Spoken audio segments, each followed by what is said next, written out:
Forced reincarnation. Hello again. Thank you for being here with me once more. I hope you are very well today. I am Marie. I don't know why I keep saying my name at the beginning of each video. I guess it is for the new ones. Well, hello, welcome to my channel. This information can be seen as science fiction, or as the viewer sees best, and I post it for entertainment purposes only. Still, I take my information very seriously, and for whoever has eyes to see. In my very last video, I talked about two of the most dangerous beliefs starseeds hold, and this would be the third dangerous belief they have, which is also extremely destructive in a very similar way. Before I move on, I must say that this is my opinion and not the gospel. Still, it is based on what my culture has come to take as the truth, and on my personal experience as I have detailed past life and in-between life memories, so what I believe is based on what I have experienced and learnt. The veil of forgetfulness also exists outside Earth. It is irresponsible to say it is only present there, yet, generalizing, it is less marked, and not as strong as it is there on your planet. Having said that, the veil of forgetfulness, which is when you cannot remember who you were in your past life or lives, does not depend so much on where you are, or what species or race you belong to. It rather depends more on who you are, on your core belief systems, especially those that ruled and determined on what conditions and with which parameters you will experience your next incarnation. This is also taken as between life, or pre-life agreements and settings. This means that as there are people on Earth who do not remember anything about their past lives, or what happens in between, some others do remember to various degrees. Although, indeed, the vast majority of people on Earth do not remember their past lives or much of them, and that is why it is said that the veil of forgetfulness is especially strong there. But as there are people on Earth who remember one or several of their past lives, there are also people in space who do not remember their past life or lives either. The mechanics of why most people do not remember their past lives, or the space in between them, is fairly simple. In my culture, it is understood to be the result of a simple existential realm frequency and vibration disparity, because if those do not match the average frequency and vibration of a realm, then it is much more difficult to bring in information from a much higher one. In other words, the knowledge, the memory of a soul, is of a high vibration, and it does not match the pasty, thick and dense vibration of Earth's average existential realm. The same thing happens with dreams, where it is hard to remember them because they are the memories of events that took place in a much lighter existential realm, and this is also why there is a marked tendency to remember nightmares, and not so much the average and nice ones, simply because bad dreams are of a lower vibration, obviously, therefore they may match the one of Earth easier. As I have mentioned before in another video, what goes on in the ethers, in the astral realms is extremely variable, so no one researcher, seer, shaman, guru, or whoever can ever tell you a concrete and absolute truth, except for the fact that there can never be one single truth, much less for a subject like this one. What they say will be and can only be a mirror, a reflection of who they are inside, and that may not apply to other people. This is why I always will insist that you should bother making the effort, and assuming the responsibility to develop your own set of belief systems, which should be based on the best information you have available and the one that suits your expansion best. But always make sure you do not rigidly attach yourself to one set of pet ideas, as you may need to replace them with better ones later in life. This means that you must be flexible with yourself, or else you may stagnate in your soul progression, but that is your decision to make. I have seen the same question or the same subject come up all the time. Is reincarnation forced? As I said in my previous video, It is not a question that should be answered in absolute terms of black or white, as it is a complicated subject that depends on the lens of who is observing it, and on the experience of each person who is talking about it as a subject. To be able to answer this, and give my opinion whether there is or there isn't any forced reincarnation, I must define what a soul is to me. What forms and shapes a soul, what creates it, are the ideas it holds.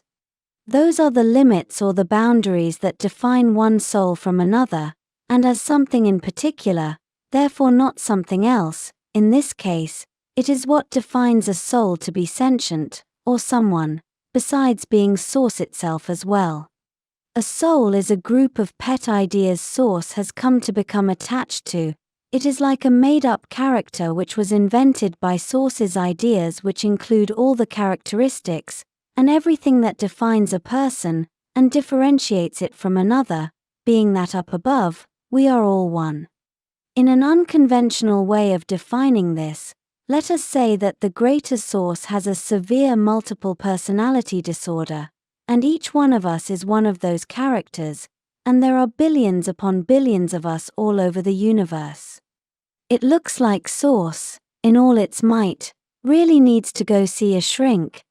Too bad, that shrink would also be another character of source, so he or she would be biased in its favor, therefore not being able to help it much. No wonder why the universe is such a mess. Okay, so let us move on to the next point, which is necessary to answer the question of whether there is forced incarnation or not. Everything each soul experiences is only the reflection of who it is, and what it perceives as its external reality is only an interpretation of its own ideas, and the meanings it has associated and attached to them. This means that what is reality and truth for one person may not be so for another. And the more different the ideas, values, and interpretations one soul has from another, they will coincide less in what they call their objective experiential reality. In other words, souls, therefore people, incarnated or not, only similarly perceive reality because their points of view, ideas, and interpretations coincide with each other, thus creating an existential realm in the process, and the people who do not coincide with them will not perceive that collective reality. A billionaire and a pauper can see each other on a street, they can even talk and share ideas, yet the expanded reality of their lives and its meaning will be extremely different. Yet they still hold some existential and vibrational points where they coincide, and there is where they touch, and why they can notice each other. When the ideas, therefore the vibration of a person, are completely different from one another, then they will no longer share the same existential realm, they wouldn't share the same reality. This is exactly what is happening with all those beings, creatures, and even advanced civilizations which are defined as interdimensional. It is also the very meaning of the word interdimensional, and this goes especially for everything that exists and happens in the astral realms, higher and lower ones all the same. I guess by now you know where I am going. Is there, or is there not, forced reincarnation? The simple and direct answer, without beating around the bushes. There is for some souls, some people, and not for others. It will all boil down to their belief systems, and to what they strongly believe is true, therefore, what they will manifest for themselves. When a soul passes on, it takes all its ideas and values, thoughts, fears, and all that defines its ego, its persona and self.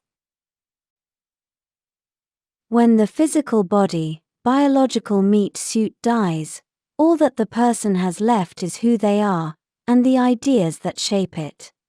Thoughts and ideas are things, and this means that they will manifest for themselves whatever they believe, including devils with tridents or pitchforks, pricking them from behind to force them back into the samsara reincarnation wheel of earth.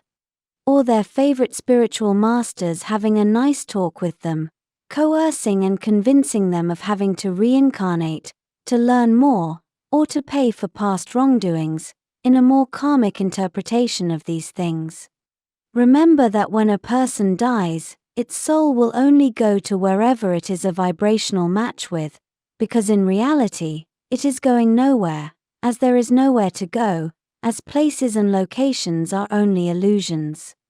A soul is only said to go to wherever it is a vibrational match, but in reality, that is only so because it can only experience itself and its illusory external reality, which is the product of its own ideas.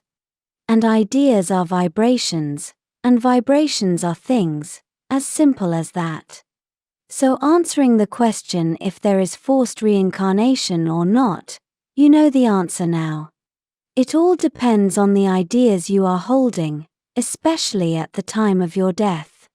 But in the end, you are the one who is in control. You have the power to do whatever you want with your soul and what it will experience. This is why it is so important to watch your thoughts and ideas, which are vibrations, as I said, and vibrations manifest into things, circumstances, and events. Having answered that question as best as I could, there is still another angle to all this. And it is the perception manipulation people are under, especially while they are alive. The powers at be, the controllers, impose a set of values, ideas, meanings, and so on that cause incarnated souls to hold similar ideas, therefore vibrations, and those are the ones that create the belief systems that cause them to reincarnate. And this happens on Earth and off-planet as well, as there is more matrix in space, and among the stars, although it is more prevalent and obvious on Earth and its existential realm. The controllers, whoever they are, because as you know, there are many levels to them, and of them.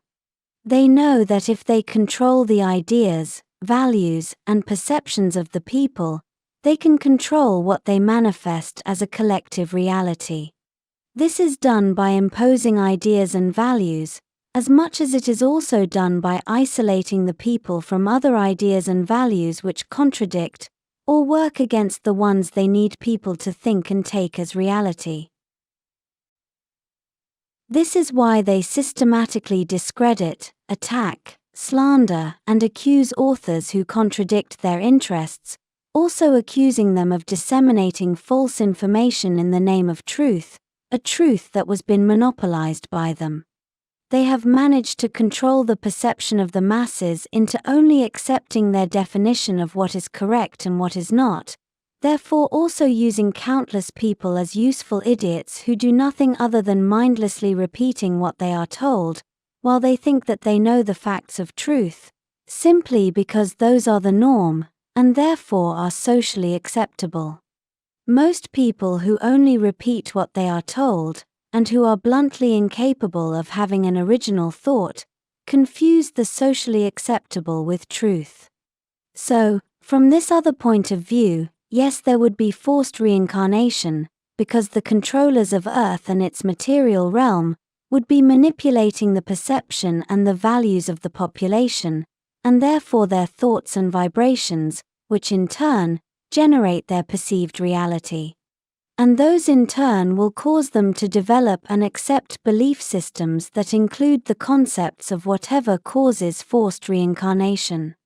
Realizing all this is the first step to understanding that in the end, you are the only one who has complete control over your soul, and whatever you will experience in this life, and in the next.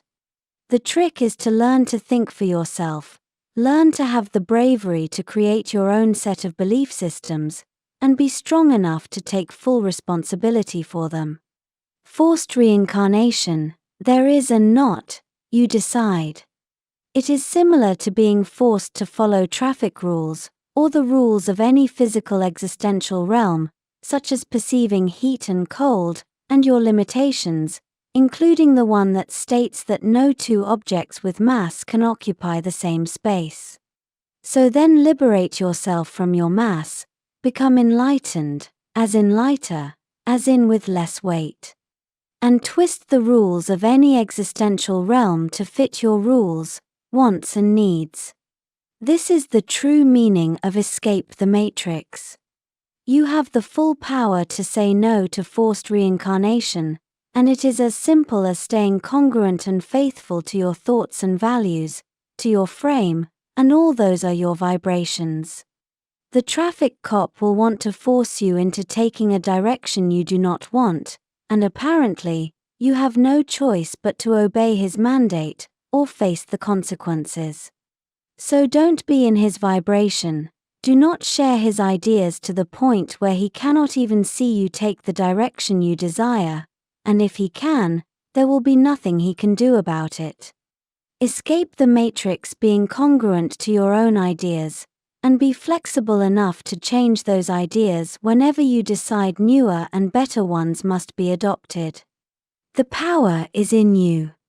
As always, thank you for watching my video, and for liking, sharing, and subscribing for more.